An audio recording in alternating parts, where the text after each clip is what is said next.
just to explain, I was at the Ireland Funds Gala tonight, and it was a big night as Charlie and Latasha Batch got the Patricia Rooney Impact Award for doing all the great stuff they do with the Best of the Batch Foundation. Kudos to him. And Bill Demchek, the CEO and chairman of PNC Bank, was given the Dan Rooney Ambassador Award for all his good work. And it was a fascinating night, a great night. They raised a lot of money for the Ireland Funds, which is located in 12 different countries, doing a great job and helping in so many ways. So just wanted to tell you that's why I'm dressed the way I'm dressed. I like tuxedos, Chris Mueller. So, you know, I put one on tonight. And that's what we were doing. How are you doing tonight, bud? Well, if you want to trade jackets, you can also go as Barney the Dinosaur tonight, given what I have going on. Bob, your sartorial choices, whether you explain them to us or not, are always top-notch. You always put us to shame. That's pretty much why I wear T-shirts under blazers, because I don't even feel like trying.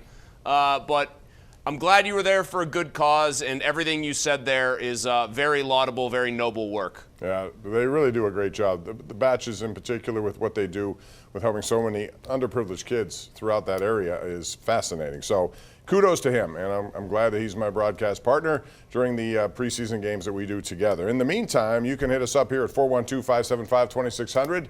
That's the number to call. It's the hotline, or hit us up also on Twitter at KDPump, at Chris Mueller PGH.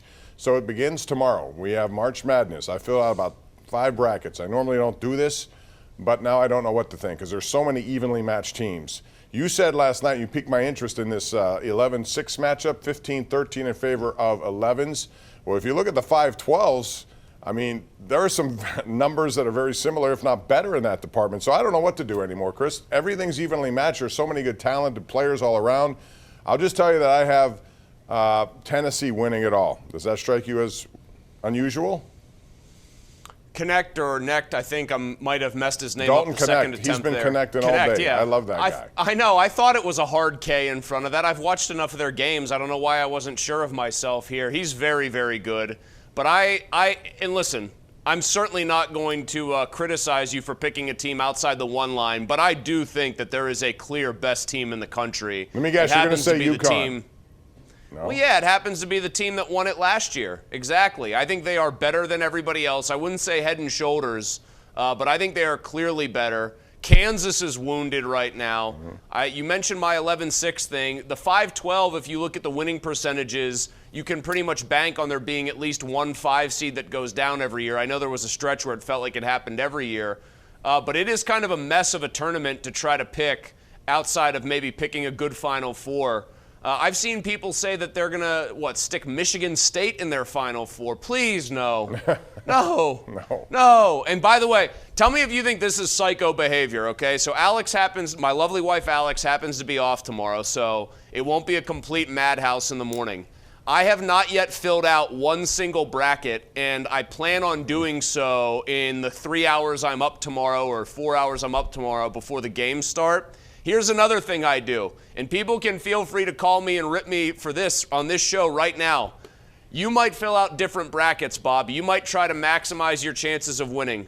Would it surprise you at all to find out that me, Chris Mueller, I'm an arrogant enough guy who believes in enough in his own picks that in every bracket pool I enter, I pick the exact same thing, figuring that I'm not going to hedge my bets, but in fact, every year maximize my winnings because my bracket is clearly the best. Well, if you maximize and you hit, you're going to get 5 times the pleasure. So I hope you are hitting those picks. It's never easy in this tournament. GMC Sierra tweet of the night, Duquesne University, we are here, and they are out in Omaha, Nebraska, while they entertain and host over at PPG Paints Arena. There's some intriguing matchups there. We'll get into that. I know a lot of people want to talk about other stuff. Tonight, the Pirates played the Yankees. Again, spring training, exhibition baseball, Grapefruit League, Chris, but Marco Gonzalez got lit up pretty well. He gave up 4 home runs, 9 runs in 3 2/3 innings. That's not what you want to see from a guy. And I know the Yankees are a good hitting team, but geez, that's not what you want to see 10 days away from the start of the regular season. I believe he gave up almost by the tape measure a 1/4 mile of home runs to Giancarlo Stanton alone. That's never good. He's somebody that they are counting on, among other things, to eat innings. And listen, I put no stock in spring training results ultimately, Bob, but I think when you're a team that is struggling like the Pirates have over the last few years, and hopefully you can have a breakthrough. It's just human nature to actually put more stock or to be tempted to put stock into the negative results than the positive ones, just because you've seen guys like hit 700 in spring like Kevin Newman did. I also know that they are treating, or they were treating at least these last handful of games here, like a little bit more of a dress rehearsal than maybe some other teams would. And certainly in the case of Gonzalez's performance, it's troubling that he was so poor tonight. So it's definitely something to watch. It is. Can't wait to see it start, though, and I hope they get off to a start like last year and then maintain. We'll see. It was 20-9. Let's go out to the phone lines, Chris. We got Jimmy in Point Breeze. Jimmy, welcome to the program. Go ahead. Hey, Bob, Chris, thanks for taking my call.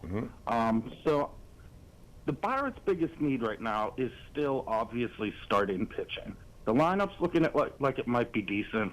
The bullpen should still be strong, even with a couple injuries. But, you know, marking guys like Gonzalez and Ronzi out there is going to be tough in the first half of the season. How could they not sign Trevor Bauer and bring him in on one-year minimum deal, but they're willing to sign Domingo Germán, who has had multiple issues in the clubhouse, domestic abuse things. I mean, if the worry is Bauer is going to be a bad example for the young pitchers, I mean, what the heck is Germán going to be? Yeah, I agree with that. And if you're willing to do that, then give Trevor Bauer a chance. It's, you know, 1 year you can trade. You can do a lot of things, and he's willing to pay for minimum. From what I understand, he was cleared, or at least, you know, to the point now where it shouldn't be an issue if you're interested in signing him. But I don't think they'll do that. But it is a good point that Jimmy brings up, Chris. So I would agree. I mean, they can't say, well, we signed this guy, but then say, no, we're turning our nose up at Trevor Bauer. And I say this as somebody who is really no fan of wanting to see Trevor Bauer, the person, on a team. I think he's still a pretty scummy guy. I don't like the way he's handled any of, like anything that's come out even after he was cleared, quote unquote. Here, I'll say this, though, and this is just a theory of mine. I'm not accusing anybody of doing anything. But don't you wonder with a guy like Bauer that there would be other teams too, right, Bob? Probably at least thinking about bringing him on. And if nobody has, now you could never prove this, don't you wonder if there is some sort of hush-hush thing behind the scenes that Major League Baseball, tacitly or otherwise, has discouraged teams from bringing him aboard? I'm not saying that they are actually doing that, but I am just inferring it's unusual given his overall level of success that he's had in the past that nobody else has kicked the tires. There hasn't been a single rumor that another team has been strongly connected to him. I do think that that is at least worth pointing out. No, I think you're right about that, and nobody else has. There could be something like that, but for a team that needs pitching, you would think that they would leave no stone unturned. Although they have guys now who I hope Jarrett Jones makes this rotation. He seems like he's ready to do it. Skeens is ready too, but you know they're not going to do it. They got two guys who could put it up there at 100 miles an hour. I like that. I hope they're up here sooner rather than later. They both, I mean, yeah, I hope Jared Jones makes it for sure. As you said, Skeens should, but we know that he won't. And that part of it is still the piece for Pirates fans, and I think for most fans around baseball that you kind of grit your teeth at, because I actually don't think very many teams, if any, even the Dodgers, would necessarily just throw away an extra year of control on a guy like that. Right. So, like, people say this is only a Pirates thing. I think that goes out the window, after maybe 2 weeks in. I think up till 2 weeks in, when it would be another year of service time or whatever, everyone would do it. Then maybe the Dodgers, the bigger pocketed teams, would say, well, forget about Super 2. We don't care about that. But very few, if any, teams would take an asset like Skeens and bring him up right away. Yeah, good point. And one other note before we go back to the lines here, just a story that was out there today was Cam Sutton, now Detroit Lion, former Pittsburgh Steeler, but he is an arrest warrant out. They haven't seen him since this warrant was thrown out there, and he's been accused of domestic violence, strangulation. And I don't know, Chris, if there's any update on that. I didn't check late here tonight, but apparently he's still missing, and they can't find him, and there's an arrest warrant out for him. Yeah, serious stuff. Not anything that you ever want to hear about, whether it's an athlete or not. And a lot of people expressing surprise because he was somebody thought of as a future coaching material, one of the football smartest guys that they had, and seemingly a pretty smart guy in general. But really serious stuff, and you would hope it reaches some sort of calm resolution, because the longer he goes where he hasn't turned himself in, the more the problems grow for him. Absolutely. Back to the lines. We got John in Dormont joins us on line 1. Hey, John. Yeah, thanks for taking my call.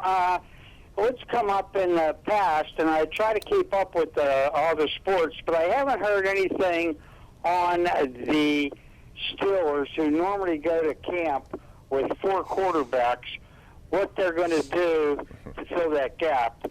And with all the acquisitions and the trades that have been made, is this possibly Tomlin's last hurrah?